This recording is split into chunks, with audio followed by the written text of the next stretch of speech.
चलो मैं हेडिंग डाल दो, पहला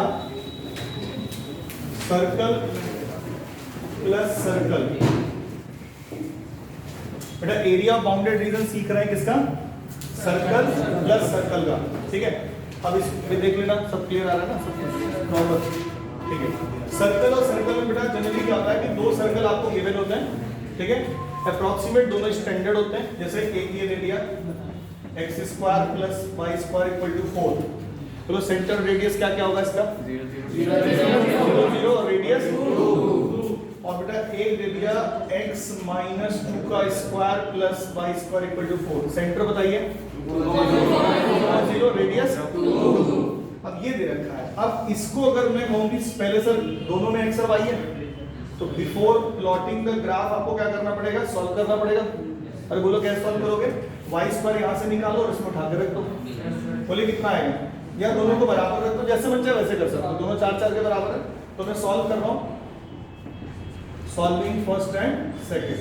देखना x square plus y square should be equal to x minus 2 का स्क्वायर प्लस y स्क्वायर, बोले सही है? y स्क्वायर खत्म, x square is equal to x square plus 4 minus 4x, ये कट गया। और देखो 4x इक्वल टू कितना आ रहा है? 4, x की वैल्यू, अच्छा एक वैल्यू हमें मिल गई x की 1। अब कह रहा है कि x इक्वल टू 1 पे सर y की वैल्यू कितनी मिलेगी? तो फ्रॉम फर्स्ट इक्वेशन देखो y स्क्वायर इक्वल टू कितना? 4 माइनस 1, बोलिए डायरेक्ट कर लो थोड़ा सा, y की वैल्यू कितना आ जाएगा? 3, और फाइनली y की वैल्यू प्लस माइनस √3, ठीक है। बड़ी इंटरेस्टिंग चीज बता रहा हूँ, सुनो। अब यही चीज मैं ये लिख रहा हूँ बेटा, x square plus y square equal to suppose करो लिखा है 36, ठीक है। अगला लिखा है x माइनस 6 का whole square plus y square equal to 36। Radius पहले वाले का बताना 0,0 और रेडियस कितना? 6। दूसरे वाले का सेंटर बताना 0 और रेडियस 6। अब इन दोनों को सॉल्व करते हैं, ठीक है, जैसे हमने इसको किया था। तो यही सेम काम, solving first and second, please ध्यान से समझिएगा। तो ये आ रहा है हमारा x square plus y square is equal to x minus 6 का स्क्वायर प्लस, ये कैंसिल, बोलो। और अब इसे सॉल्व करो तो x square is equal to x square plus 36 minus 12x, ये खत्म। 12x इक्वल टू कितना? 12x इक्वल टू 36, x की वैल्यू कितनी आई? 3। और अब y निकालना, तो फ्रॉम फर्स्ट y की वैल्यू कितना आएगा बेटा? 36 माइनस 9, बोलो सही है? कितना बैठेगा ये? 27, है ना। y स्क्वायर आ रहा है 27, y की वैल्यू प्लस 3√3। अब मैं आपको जो चीज बताने जा रहा हूं उस पर कंसंट्रेट करना कि सर ये एक फिक्स पैटर्न है सर्कल्स का। इस फिक्स पैटर्न में जब भी आप x निकालोगे तो इसकी वैल्यू आएगी रेडियस डिवाइड बाय 2, बोलो यहां पर रेडियस कितना था बेटा? 2। x की वैल्यू कितनी है? अगर रेडियस 1 होता ना तो x की वैल्यू कितनी आती? ये फिक्स्ड है हर बार, है ना। अच्छा, और y की वैल्यू देखोगे तो ये आएगा जो भी x की वैल्यू है मल्टीप्लाई में √3, प्लस माइनस की वैल्यू रहेगी, y की वैल्यू रहेगी प्लस माइनस जो भी x की वैल्यू आई है, यानी रेडियस बाय 2 इनटू कितना? √3। जैसे यहां पर x की वैल्यू कितनी बैठेगी बता दो? 6। बोलिए रेडियस कितना है? 6, तो x की वैल्यू कितनी है? उसका आधा यानी 3। और देखो ये 3√3 रहेगा प्लस माइनस के साथ, बोलो हाँ या ना। अब मैं आपके सामने कोई भी क्वेश्चन रखूंगा, आपको पता है कि सर x और y की वैल्यू क्या है। अच्छा चलो x और y की वैल्यू मैंने एक निकाल लिया, दिमाग में रट भी गया कि सर ये वैल्यू आ जाती है। इसके बाद बच्चों हम लोग क्या लिखते थे? Therefore point of intersection are this and this. नीचे स्पेस है, देखना लिखने का है, देख सकता हूं, हां नहीं मैं वहां पे पूछ रहा हूं। देयरफॉर पॉइंट ऑफ इंटरसेक्शंस ये क्या होंगे जरा देख लो। एक को बेटा मैं p ले लेता हूं, दिस विल बिकम 1,3, और एक को मैं q ले लेता हूं, कितना बनेगा? ध्यान रखना जब भी वैल्यू रख रहे हो तो ये देख लेना कि ये x की होनी चाहिए, ये वाली y की, ठीक है। दो वैल्यू ले ली। अब मैं डायग्राम बना रहा हूं, जरा देखना कि डायग्राम आपके समझ में आ रही है बात नहीं। बेटा पहले सर्कल बना रहे हैं, पहला वाला, ये किसका सर्कल है? फर्स्ट इक्वेशन का। ये कौन सा पॉइंट होगा? ठीक है। अब दूसरे का सेंटर क्या है, कोई 2,0, रेडियस कितना है 2, तो ये यहाँ से जाएगा और कहाँ से जाएगा, यहाँ से कहीं से एक और सर्कल, और साइज बिल्कुल सेम रहेगा क्योंकि रेडियस सेम है। बोलो हाँ या ना। तो हमारा ये दूसरा सर्कल मिल गया। ये कौन सा पॉइंट है? अब बेटा अगर आप नोटिस करोगे कि ये सेम क्वेश्चन मैं क्यों करा रहा हूँ, जब हमारा देखो जेई में क्वेश्चन आएगा तो इस तरह क्वेश्चन आने के चांसेस हैं, तो वहां पर हम लोग क्या करते हैं, जैसे ये रीजन निकालना है, ये बी पॉइंट है, ये क्यू पॉइंट है, ये रीजन निकालना है, बोलो हाँ या ना। दोनों से बाउंडेड तो यही है। अभी फिलहाल ये रीजन किससे आपको सिमेट्रिक दिखाई दे रहा है, यानी ऊपर ऊपर वाला निकालें और डिवाइड बाय कितना कर दें, मल्टीप्लाई बाय कितना कर दें 2, सही है। लेकिन अगर आप नोटिस करोगे तो ये इस PQ लाइन के अबाउट भी क्या है, सिमेट्रिक। तो जब आप जेई में क्वेश्चन कर रहे हो तो वहां पर आप एक्स्ट्रा काम कुछ नहीं करोगे, आप ये भी कर सकते हो कि खाली इतना पोर्शन निकाल लूं सर, बोलो यार है कि नहीं, और मल्टीप्लाई बाय कितना कर दो, तब भी हमारा आंसर सेम आएगा, क्लियर है।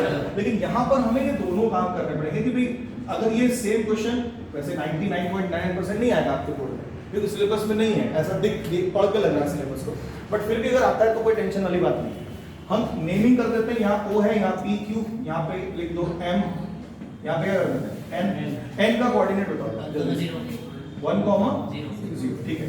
अब हम बात करेंगे सर इसमें अगर एरिया ऑफ बाउंडेड रीजन निकालना होता तो हम क्या लिखते कि sir area of region O P M N O और आगे क्या लिख देते 2 और रीजन देते कि सर रिक्वायर्ड एरिया या bounded area is symmetric about x। यहां तक बात समझ में आ रहा सबको? अब कहने ठीक है सर सारी बातें क्लियर। अब सर एरिया निकालेंगे कैसे, देखो अब आपको ये लिखने अगर आ गया कि कौन सा पोर्शन इंटीग्रेट होगा, कहां से कहां तक इंटीग्रेट होगा, तो आप सब कुछ जानते हैं। इसका इक्वेशन बताओ जरा जल्दी से।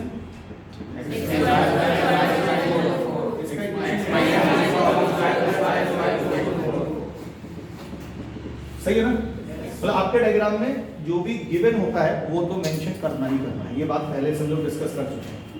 अब एरिया ऑफ बाउंडेड रीजन निकालते हैं, ऐसे लिख सकता हूं ट्वाइस ऑफ, बोलो एरिया ऑफ रीजन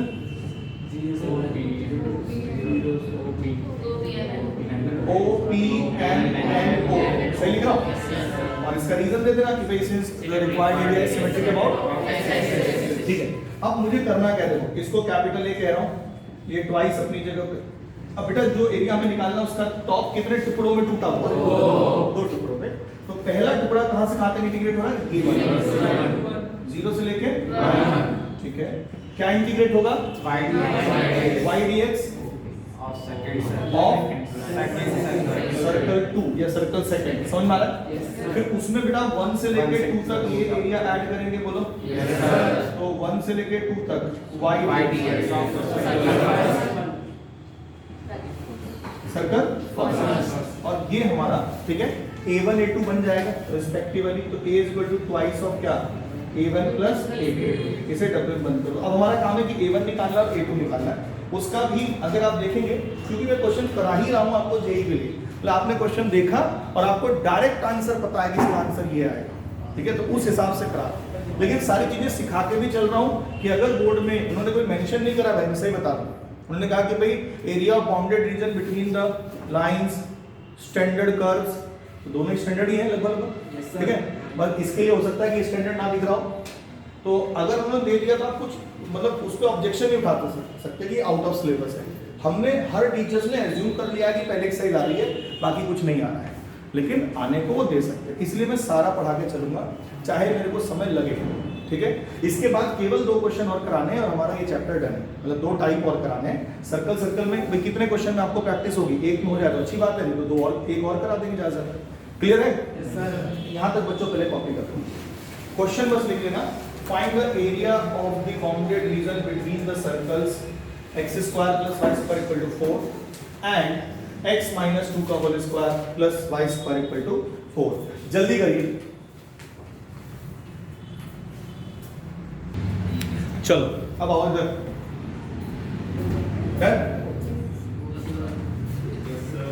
भाई ये वाला हिस्सा तो हटाते हैं, ओके। अब 1 सेकंड जरा होल्ड करो भाई सब लोग। भाई A1 और A2 अलग अलग निकालना है, पूरा 100% कंसंट्रेशन रहना चाहिए जब मैं A1 समझाऊं और A2 जब समझाऊं, ठीक है, क्योंकि वो रटने के हिसाब से समझाऊंगा, ठीक है। पहले पूरा एज इट इज करेंगे जैसे हम लोग करते हैं, फिर उसको मैं एक सीक्वेंस फॉर्मूले के हिसाब से समझाऊंगा कि यार यही आंसर हर बार आएगा, चाहे कोई भी क्वेश्चन ले लो, आप डायरेक्ट आंसर लिखो और पीछे से चेक कर लो, आंसर आपका सेम आएगा, ठीक है। तो अब मैं कहूंगा A1 है क्या, अगर मैं अपने फिगर में तुमसे पूछूं कि A1 क्या है, तो फिगर में A1 यही है ना, OPNO, बोलो हाँ यार। अब मैं A1 निकालूंगा, A1 क्या है हमारा, 0 to 1 y dx of second equation से जरा y की वैल्यू निकालो, तो आप कहेंगे sir it will be under root 4 minus x minus 2 का होल स्क्वायर। बोलो इसमें भी वही फॉर्मूला इस्तेमाल हो रहा है जो मैं बोल रहा था, है ना, a square minus x square वाला। तो फॉर्मूला लगा देते हैं x माइनस 2/2 अंडर रूट में जो लिखा है plus a square by 2 sine inverse, ठीक है, बोलो, और लिमिट लगा दीजिए 0 से, ये अपर लिमिट के लिए और ये लोअर लिमिट। अब पूरा बोर्ड पे देखिए, कुछ लिखना नहीं है, ठीक है, ध्यान देना बेटा। जब आप इसमें 1 रखोगे, ठीक है, तो देखना आपको क्या मिल रहा है, प्लीज ध्यान दीजिए। यहाँ पे 1 रखो बेटा x की जगह पे, ठीक है, और अंडर रूट में मिलेगा 3।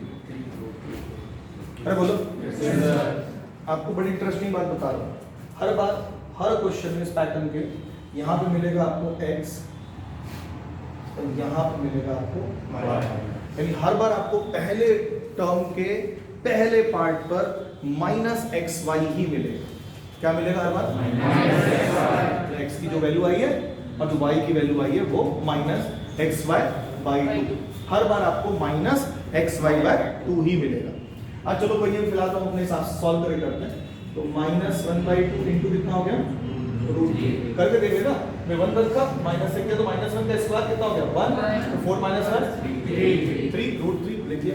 अच्छा प्लस a स्क्वायर बाई 2 अपनी जगह पे। यहाँ पर बेटा हर बार देखना जो मैं बोल रहा हूँ वही मिलेगा। माइनस देखो 1 रखो, माइनस 1 हो गया, माइनस 1/2 आपको पता साइन इनवर्स में कितना होता है, माइनस बाहर आएगा और पाई बाय 6 30 डिग्री। हर बार बेटा आपको a स्क्वायर बाई 2 और यहाँ पर माइनस पाई बाय 6 मिलेगा ही मिलेगा। अब देखो इस वाले को देखिए आपने, अब जरा इसको भी देखिए। जब आप 0 रख रहे हैं बेटा, 0 रख रहे हैं तो माइनस 2/2 कितना हो गया -1। यहाँ पे 0 रखोगे तो 4 हो जाएगा, 4 माइनस 4 0, पूरा आइटम क्या हो गया 0। तो हर बार इस जगह पे a1 के 0 मिलना है आपको। उसके बाद ये प्लस यहाँ पे रखोगे a स्क्वायर बाई 2 इंटू कितना माइनस, बेटा रख के देखो ना 0 -2/2 बैठा तो -1 हो गया। साइन इनवर्स -1 कितना होता है sin π/2, माइनस की वजह से माइनस π/2। ये समझ में आया? यानी अगर मैं तुमसे बोलूं कि इसका आंसर जो आता है वो क्या आता है, देखो अब ये लिखा हुआ था, सपोज करो ये लिखा हुआ था, x की वैल्यू बताओ कितना 1 और y की वैल्यू बताइए √3 प्लस माइनस √3। अब मैं उसका डायरेक्ट आंसर लिख रहा हूँ, मतलब ये चीज मैं डायरेक्ट लिख रहा हूँ। जरा देखना क्या कि सर इसमें ना खाली ये वाला पार्ट जो है उसका मैं आंसर लिख रहा हूँ कि सर माइनस x की वैल्यू इंटू y की वैल्यू डिवाइड बाई 2।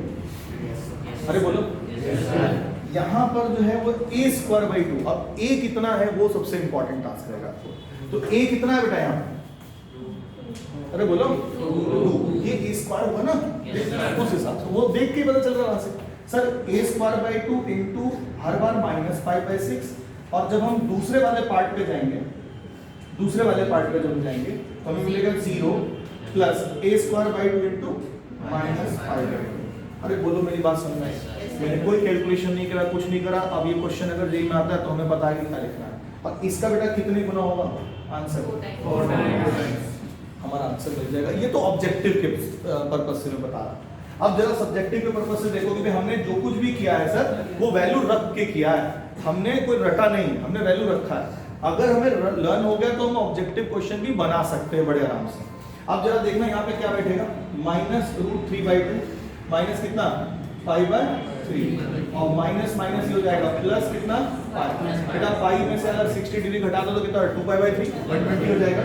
यानी ओवरऑल इट इज 2π/3 -√3/2। और आगे ये लिखना मत भूलना, कितने लोग मेरी इस बात सही करेंगे सर, जो A2 निकालोगे ना वो भी एग्जैक्ट इसके बराबर आए, बोलो आया। तो A2 भी निकालते हैं, पहले आप लोग A1 कंप्लीट करो और जैसे बताया है उसको दिमाग में रखना। तो साइड में ना एक जगह को लिख भी लेना कि यहाँ पर ये आता है, यहाँ पर ये आता है, उसके बाद ब्रैकेट करके यहाँ पे 0 और यहाँ पर ये आता है। और जब A2 निकालेंगे तब फिर से मैं एक पैटर्न सिखाऊंगा आपको, जल्दी करिए। चलो आप बेटा A2 देखो जरा ध्यान से। A2 क्या है जरा बताना, इंटीग्रेशन कहां से कहां तक, 1 से लेकर 2 तक। y dx of circle first, circle first से आप y की वैल्यू निकालो, अंडर ऐसे लग रहा है पहले वाले से भी आसान है कि नहीं। अब इसमें देखना बेटा क्या आ रहा है, फॉर्मूला तो वही x/2 under root 4 minus x square plus a square by 2 sine inverse x upon a,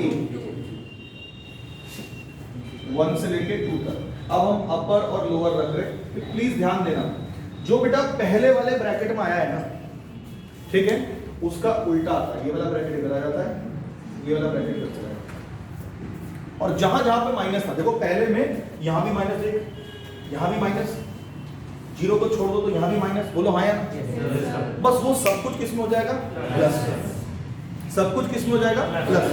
यानी कि अगर मैं बिना सोचे समझे भी रट के बैठा हूं, वैल्यू रखूं, तो जानते हो यहाँ पे क्या आएगा, 0 प्लस 2 इंटू पाई बाई 2, है ना। फिर उसके बाद यहाँ बीच में माइनस अपना एज इट इज, उसके बाद 1/2 into 3 plus 2 into pi by 6, ये तो आएगा। अब एक बार देख लेते हैं, इसमें रख दें बेटा, बता क्या वैल्यू आएगा, 0, बोलो हाँ। यहाँ पे रखेंगे बेटा तो प्लस 2 इंटू, एग्री, ये तो पहले ब्रैकेट हो गया। अब दूसरे ब्रैकेट में लिखना 1 रखो, 1/2 इंटू, ठीक है, फिर उसके बाद प्लस 2, फिर 1 रखो, कितना आ रहा है 5/, अरे बोलो हाँ या ना। ये ब्रैकेट क्लोज और देखिए बड़ा ब्रैकेट क्लोज, सेम आंसर आएगा। सॉल्व करके देख लेना, it will become pi minus root 3/2 minus pi by 3। Overall answer is what, A2 is equal to 2 pi by 3 minus root 3/2 square units, ठीक है। फाइनल आंसर अब क्या है बताइए, therefore A is equal to क्या आ रहा है, फ्रेम में देखना 2 आ रहा है, ठीक है। A is equal to कितना हो गया, इसको जोड़ा और डबल भी करना था क्या, तो कुल मिला के इसका 4 होगा। सेम ही चीज जोड़ रहे हो, डबल कर रहे हो तो 4 टाइम कर दो ना, कितना हो गया जरा बताना, 2 पाई बाई 3, 2 पाई बाई 3 कितना आ जाएगा, 4 पाई बाई 3 माइनस रूट 3, बोलो सही लिखा है, डबल भी कर दीजिए अब, 8 पाई बाई 3 माइनस 2 रूट 3, और आगे लिखना नहीं भूलेंगे। बेटा समझ में आया कि नहीं आया, ठीक है, प्लीज इसको अच्छे से समझ लीजिए। एक और क्वेश्चन दे रहा हूं, अब आप बताओ कितना समय आपको दें, 7 मिनट मिनिमम होता है इसको करने में, हर बच्चे से मैंने करा के देखा है विद कैलकुलेशन एंड ऑल, ठीक है। तो आपको 7 मिनट का टारगेट बना के एक क्वेश्चन दे रहा हूं, 7 मिनट से कम में करा है तो वेरी गुड, और 7 मिनट तक कर लिया तब भी कोई दिक्कत नहीं है, लेकिन उससे ज्यादा ले रहे हो तो प्रॉब्लम है, ठीक है। क्वेश्चन लिखिए, हाँ इसे करने के बाद जैसे आप कर लेंगे तो डन बोलेंगे, उसके बाद आप क्वेश्चन लिखेंगे, फिर हम दूसरे टाइप का है, ठीक है। लिखो जल्दी करो भाई, लिखना नहीं, अरे कुछ लोग हैं, कुछ बच्चे अभी लिखो, क्या हो गया, क्या हो गया, क्या बात हो गई यार, आज पता चला ये, मतलब पहली बार ये कॉम्प्लीमेंट सुनने को मिला मुझे बड़ा अच्छा सा लगा।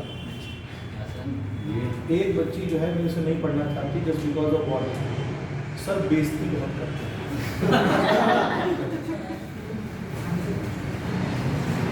अच्छा बताओ, किसी की बेइज्जती करी मैंने आज तक, सही से बताओ, नमन कहाँ है, आज तक कभी इंसल्ट करी, अच्छा बताओ इससे फायदा होता नहीं होता है, मेरे अकॉर्डिंग होता है, दिस इज इनडायरेक्ट मोटिवेशन, कि भाई उसको बच्चे को ये रियलाइज होना चाहिए कि भाई यहाँ मैं इस कैपेबल हूँ। देखो अगर बिल्कुल ही वीक स्टूडेंट है ना, उसकी बेइज्जती नहीं होती। बेइज्जती किसकी होगी? जिसको थोड़ा थोड़ा आता हो। हमें से याद रखना, जिसको पता है और कर नहीं रहा, उसकी तो मैं दबा के बेइज्जती करूंगा। अब जो बिल्कुल पहले से ही वीक है, एकदम ही खत्म है, मतलब उसको ज़्यादा समझ में नहीं आ रहा है, उसको भाई एलसीएम वगैरह में दिक्कत हो रही है, तो उसके लिए तो बस सिंपल सा हिसाब किताब है कि भाई उसको छोड़ दो उसके हाल पे, सीबीएसई संभाले, ठीक है, और मम्मी पापा संभाल लेंगे एडमिशन के टाइम कि जी इतने पैसे दे रहे हैं डोनेशन और चलो जी एडमिशन लो, खत्म करो बात, ठीक है। वो अपना 4 साल बीटेक करेगा, रिजल्ट मिलेगा नहीं उसको, डिग्री मिलेगी नहीं। अरे जब बैक क्लियर करेगा तभी तो मिलेगी ना डिग्री, है ना। 3 साल तक कॉलेज में नाम लिखा रहेगा, 7 साल तक, उसके बाद वो खुद ही हटा देते हैं, कहते हैं हटाओ तुम, छोड़ो रहने दो, तुम अपने नाम के आगे इंजीनियर लगा सकते हो। वो आपको क्या नाम है, केस ठोक देंगे आपको कि कैसे लगा दिया तुमने इंजीनियर। लगाने को अब आजकल तो हमने देखा पॉलिटेक्निक करके लगा देते हैं, किसी उस पर जाओ 12th पास है, वो अपना लगा रहा है अच्छे खासे, पेचकस वगैरह लेके बैठा हुआ है, वो भी इंजीनियर लगाता है, बाइक वाले भी इंजीनियर लगा रहे हैं, ठीक है। तो वो लगाने को तो कोई भी लगा सकता है। और इन्हीं लोगों ने पूरा का पूरा जो है ये प्रोफेशन को गंदा कर रखा है कि भाई इंजीनियर्स को तो कहीं जॉब ही नहीं मिल रही। अच्छा, तुम्हारे घर में कितने इंजीनियर्स होंगे? अगर आसपास देखा होगा, कोई ऐसा बता दो जो सच में जेन्युइन अच्छा है पढ़ने में और वो घर बैठा हुआ है, एक भी नहीं बता सकते आप।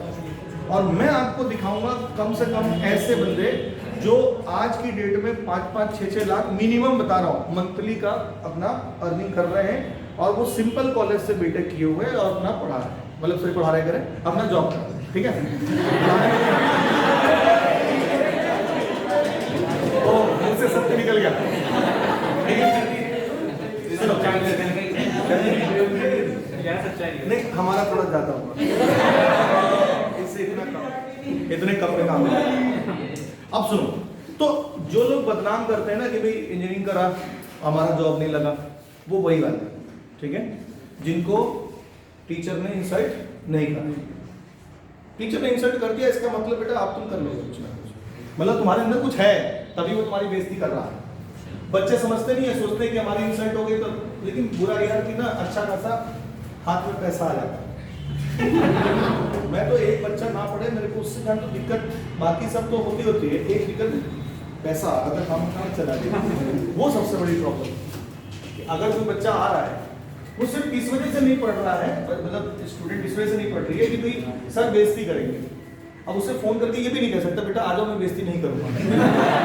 किसी भी दिन रगड़ दिया उसे, भैया बेइज्जती हो गई, चलिए कोई बात। एक बच्चे का नुकसान ही सही, ठीक है, वो कवर करेंगे कहीं ना कहीं से। आजकल आज से मैंने थोड़ा कंट्रोल किया, बेइज्जती कम करूंगा बच्चों की। चलिए, x² + y² = 36, x - 6 का स्क्वायर + y² = 36। बेटा दीज आर 2 सर्कल्स, ठीक है, आपको इससे एरिया बाउंडेड रीजन निकालना है दोनों सर्कल के बीच का, ये आपका क्वेश्चन है, ठीक है। स्टार्ट करिए, प्रॉपर सॉल्यूशन निकाल के मुझे दिखाइए, चलो जल्दी करो, चलो आ जाओ। देखो सॉल्विंग फर्स्ट एंड सेकंड, बोलो भाई x की वैल्यू, अब x की वैल्यू बताओ बच्चों 3 एंड y की value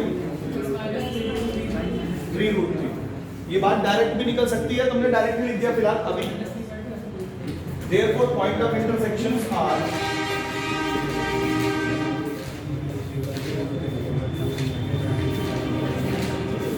one is P and one is Q.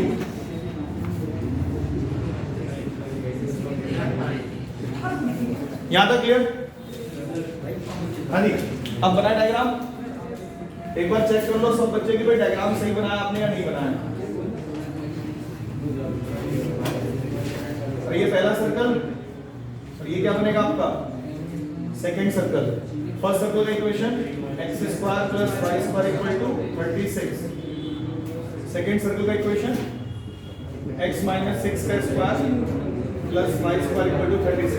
तो ये आपका P पॉइंट 3,3√3 कंटीन्यूअस बात कर रहे हैं कुछ बच्चे, मैंने कहा अपना अपना क्वेश्चन करना है, बात नहीं करना है। और Q कितना है बताना,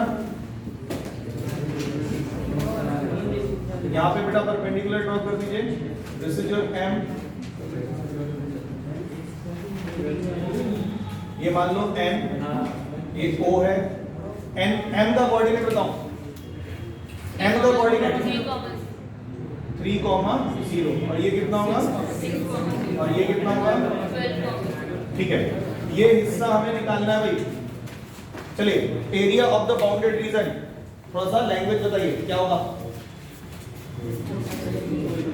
इधर ले सकता हूँ, थोड़ा डिस्टेंस ले सकता हूँ, ले सकता हूँ, यहाँ देखो, एरिया ऑफ द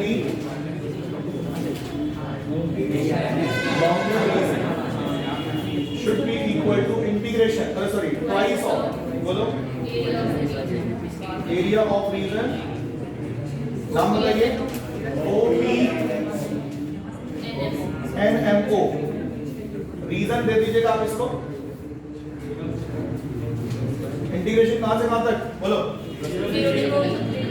0 से 3 y dx, सर्कल कौन सा, plus 3 to 6 y dx, circle कौन सा, फर्स्ट, ब्रैकेट क्लोज, इसको बेटा मैंने लिख दिया capital A is equal to twice of A1 plus A2। अब आप बताइए A1 और A2 अलग अलग निकालना है, जल्दी से बताओ। A1 नीचे ले सकते हैं ना भाई, जगह A1 की वैल्यू देखते हैं, इंटीग्रेशन 0 to 3, सेकंड वाले से बेटा आप y की वैल्यू निकालो तो it will B 36 minus x minus 6 का होल स्क्वायर। सॉल्व करते हैं, आंसर निकालते हैं। x minus 6/2 under root 36 minus x minus 6 का whole square plus a square by 2 यानी 18 sin inverse x minus 6 upon, बोलो कितना, 6, और यहाँ पे आप लगा दोगे। अब क्योंकि देखो मुझे अपर लिमिट लोअर लिमिट का कांसेप्ट पता है कि किस तरीके से ट्रीट करना है, तो पहले अपर लिमिट रख रहे हैं, फिर लोअर लिमिट रखेंगे और वैल्यू बताएंगे। फिर घटा हुआ है ना, अपर लिमिट में क्या था पहले नंबर में, minus times of a into b, मतलब x इंटू वाई बाई 2, है ना, यही तो आता है। तो अभी फिलहाल रख लेते हैं, देखते हैं कितना आ रहा है। आप देखते रहिएगा, मेरे को पता आंसर कितना आएगा, minus 3/2 into 3√3 plus 18 into minus 5/6।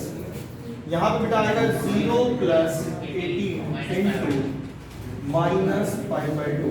और अब आप देखो इसको सॉल्व करो, नीचे स्पेस है, देखो ये वैल्यू होगा बेटा, कट कुटा के कितना जल्दी बता रहा, -9√3/2 माइनस 3 पाई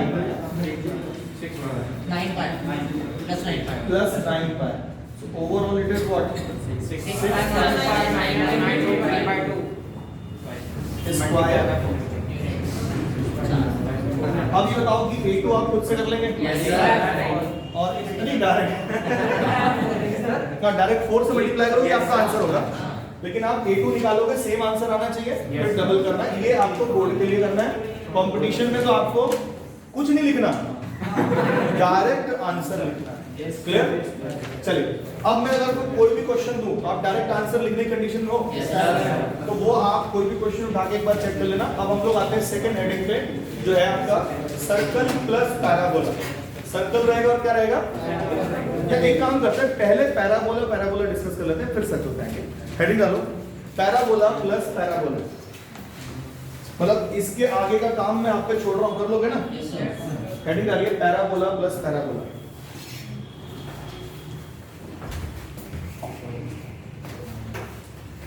कुछ बच्चे परेशान लग रहे हैं, कुछ दिक्कत है, कर दूं पूरा, A2 निकाल के रखूं, नहीं कर लोगे ना। पैराबोला प्लस पैराबोला, बेटा पैराबोला में जल्दी क्या होता है कि जो भी रीजन आ रहा है उसका शेडेड रीजन निकालने के लिए आपको क्या जरूरत है, पॉइंट ऑफ इंटरसेक्शन। जैसे सर्कल टू सर्कल में था, तो पहला काम तो उनको सॉल्व करना रहेगा, सॉल्व करके पॉइंट ऑफ इंटरसेक्शन निकालना। अगर जैसे हमने यहाँ पे लर्न कर लिया कि पॉइंट ऑफ इंटरसेक्शन हमेशा ये आने वाला है, ऐसे वहां पर भी हो जाए तो हमारा काम इजी हो जाएगा। दोनों स्टैंडर्ड थे, रटे पड़े थे कि क्या है। यहाँ पर भी बेटा स्टैंडर्ड सा ही मिलता है आपको। y square equal to suppose करो लिखा है x पहला इक्वेशन और लिख दिया बेटा x square equal to y, this is दूसरा इक्वेशन। तो दिखाई दे रहा है, देखो चेक कर लो। Yes sir.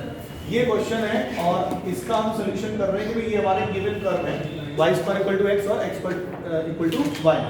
दोनों पैराबोला के बीच का बाउंडेड रीजन हमें निकालना है, ठीक है। सबसे इंपॉर्टेंट है पॉइंट ऑफ इंटरसेक्शन लाना। तो जरा देखते हैं, सॉल्व करते हैं। अभी आप तो कुछ मत लिखिएगा, सॉल्विंग फर्स्ट एंड सेकंड। बोलो कितना आएगा? तो x की जगह पे y स्क्वायर छाप दूंगा तो कितना जाएगा, है कि नहीं? y की पावर 4 इक्वल टू y, इधर शिफ्ट करो तो y की power 4 minus y equal to 0। y की वैल्यू बेटा एक तो आ रहा है y कॉमन और फिर आ रहा है y क्यूब माइनस 1। अब आपको पता है कि एक वैल्यू y की 0 और एक y क्यूब इक्वल टू 1, यहाँ से y इक्वल टू 1 ही आएगा। बोलो भाई यस सर। और वैल्यू थोड़ी आ जाएगी, फैक्टर करके करोगे तब भी यही आएगा। रियल वैल्यू निकालनी ना हमें तो। अच्छा, दो वैल्यू आ गई। At y is equal to 0 देखना x की वैल्यू कितनी आएगी, 0। At y is equal to 1 x की वैल्यू कितना आएगा, 1, ठीक है। तो therefore point of intersections are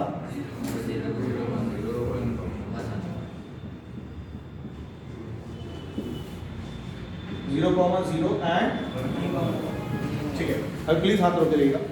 अगर मान लो इसकी जगह पे मैं कोई नया पैराबोला ले लेता हूं आपके सामने, जैसे ये ले लिया y square equal to 4x, x square equal to 4y। इसका बोलते हैं पॉइंट ऑफ इंटरसेक्शन क्या आता है, ठीक है। ये मान लो फर्स्ट है, सेकंड है। सॉल्व करोगे तो क्या लिखोगे, x की जगह पे y स्क्वायर बाय 4 देख लो, और फिर इसका स्क्वायर किसके बराबर, 4y। तो y की power 4 by 16 is equal to कितना, 4y। ये इधर भेज दो, y इधर भेज दो। तो अभी देख लेते हैं, y की पावर 4 64y सही है। सब्ट्रैक्ट करोगे तो y common, y cube minus 64 equal to 0। सही जा रहा हूं? y की वैल्यू 0 आ रही है और कितनी आ रही है, अरे बोलो सही है। At y equal to 0 x कितना आएगा, और at y equal to 4 x कितना आएगा, y को 4 और 16 तो कितना आएगा, 4।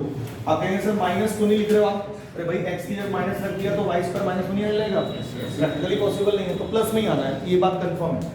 अब आप जो चीज समझाना चाह रहा हूं उसको देखो बेटा। यहाँ पर x का कोएफिशिएंट लिखना क्या है, 1। y का कोएफिशिएंट क्या है, 1। पॉइंट ऑफ इंटरसेक्शन आता है 0, 0 एंड 1। समझ आ रहा है? Yes sir. यहाँ पे बेटा x का कोएफिशिएंट लिखना, यहाँ पे y का पॉइंट ऑफ इंटरसेक्शन आता है 0, 0 एंड 1। मतलब अगर आपको कभी डायरेक्ट पॉइंट ऑफ इंटरसेक्शन लिखना है तो आपको पता है कि क्या आने वाला है, डोंट वरी। समझ में आ रही बात? क्या समझाना था मेरे को? आप 6 रख के देखना क्या आएगा, आप 8 रख के देखना क्या आएगा, आपको सेम आंसर हर बार मिलेगा, ठीक है। अब हम क्या कोएफिशिएंट अलग-अलग हो, कोएफिशिएंट अलग-अलग है तो फिर तो आपको सॉल्व करना है। देखो शॉर्ट ट्रिक वही लगा सकते हो जहां पर आपको कुछ एडवांटेज पहले से दे रखा है। यहाँ पे एडवांटेज सिर्फ इतना है कि भाई ये कोएफिशिएंट दोनों के सेम है और इतने हैं। अच्छा, अब इसका डायग्राम बनाना, प्लीज इधर ध्यान दीजिए। डायग्राम बनाते हैं। y square equal to x कौन सी एक्सिस पे होगा, x एक्सिस पर। बोलिए क्या फिगर बनेगा, कुछ इस तरीके से, ओपनिंग राइट, और x square equal to y opening up. बोलो ये एक पॉइंट मिला बेटा जिसको हम O कह रहे हैं, पॉइंट ऑफ इंटरसेक्शन। और इस पॉइंट को मैं फिलहाल P कह देता हूं, दिस इज योर 1,1 और ये कितना हो जाएगा 0,0। यार मुझे ये रीजन निकालना है, बोलो हाँ या ना, क्लियर है। अब आप इस रीजन को ध्यान से देखें और बताएं किस तरीके से इसका एरिया निकल सकता है। तो आप कहेंगे सर देखो जो भी है पॉइंट ऑफ इंटरसेक्शन से कहां पे परपेंडिकुलर प्लॉट करें, बेटा ये डाल दिया यहाँ पे, क्या नाम देते उसको, m 1,0। अच्छा इनके नाम जरूर लिख देना, ये है y square equal to x और ये क्या है, ठीक है यहाँ तक, ओके।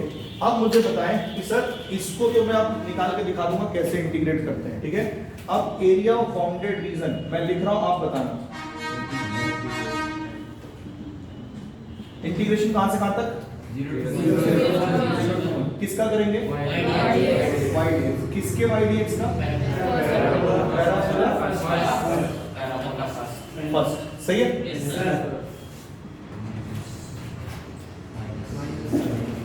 माइनस इसके नीचे का सारे माइनस करना, 0 to 1 y dx of parabola. इसको सॉल्व करेंगे will get the answer. Yes, sir. अब ये हमारा a हो गया, इसको हम ले लेते हैं a1 एंड a2। अब a1 a2 बारी बारी लेना और आंसर निकालना। पहले यहाँ तक सब कुछ समझ में आ गया? ठीक है।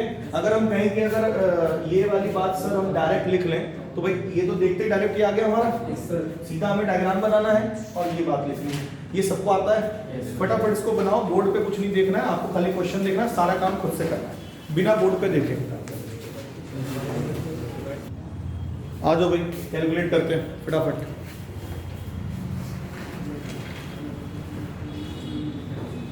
ओके पहले बेटा a1 बताइए मुझे, कहां से कहां तक इंटीग्रेट करेंगे? वो तो हो गया 0 to 1 y dx of parabola first. Parabola first है तो बताओ y की वैल्यू कितनी होगी? Root x dx। अच्छा रूट x का इंटीग्रेशन डायरेक्ट बता रखा है 2/3 x raised to power 3/2 integration 0 to 1 2/3 1 रखोगे यहाँ पे 1 raised to power कितना हो गया 3/2 माइनस 0 raised to power 3/2। ये बेटा आपका हो जाएगा 2/3 1 की पावर कितना होता है? कुछ भी कर लो 1 रहेगा। अरे बोलो 0 कुछ भी कर लो 0, तो आंसर इज 2/3। आगे ये लिखना मत भूलना स्क्वायर रूट। अब खाली a2 कैलकुलेट करना है, ये आ रहा है अभी पेज में देखो। a2 integration 0 to 1 y dx of second parabola, तो कितना हो जाएगा बेटा? x square dx value is what? x cube by 3। हां 0 to 1 कितना आ रहा है ये सॉल्व होने के बाद? So 1/3 minus 0 finally is 1/3 square units।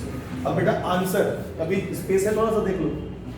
नहीं है, therefore a is equal to a1 minus a2। सही है। अब वैल्यू रख दीजिए, कितना आएगा? 2/3 minus 1/3 final answer is 1/3 square. बोलो भाई समझ में आई बात की नहीं? बेटा ये पैराबोला में कोई भी क्वेश्चन दे दो आप बड़े आराम से कर लोगे, ठीक है। अब मुझे लगता है कि सर्कल पैराबोला पर डिस्कस करना है and this is the end. इसके बाद कर्व में आपको कुछ नहीं मिल रहा है। अब आपको बेटा जो भी मिलेंगे वो कई सिंपल लाइन कर्व सबका कॉम्बिनेशन मिलेगा। तो कल क्लास हमारी चलनी है ये होगी maximum to maximum word use कर रहा हूँ, परसों चलनी है। ये चैप्टर हमारा फिनिश हो जाएगा, फिर हम लोग स्टार्ट करेंगे vector and 3D instead of differential equation. अगर आपको कहना है कि सर आपको जल्दी सिलेबस कराना है तो फिर मैं डिफरेंशियल पहले कराता हूँ। आप देख लो इंटीग्रेशन सबको आता है, तो डिफरेंशियल हमारा बहुत जल्दी खत्म होगा, मतलब 4 से 5 दिन मैक्सिमम। डिफरेंशियल